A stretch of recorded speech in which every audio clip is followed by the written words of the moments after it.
Let's start from the bottom, literally. The base plate of this Fiat 500 includes the model name, casting code, date stamp, and its country of manufacture, Thailand. The car features a metal on plastic construction and is finished in this beautiful metal flake blue that really catches the light. Up front, you'll see detailed tampons for the headlights, indicators, and the grille, along with a sharply printed Fiat logo right in the center.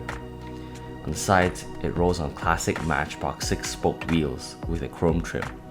You'll also spot side mirrors, a subtle door handle bump, and a small protrusion where the side indicators would be. On the back, the detailing continues with a crisp taillight tampo, another Fiat badge, a license plate, and a turbo badge, just like the real thing. The car rolls well without any wheel wobbles or any significant defects.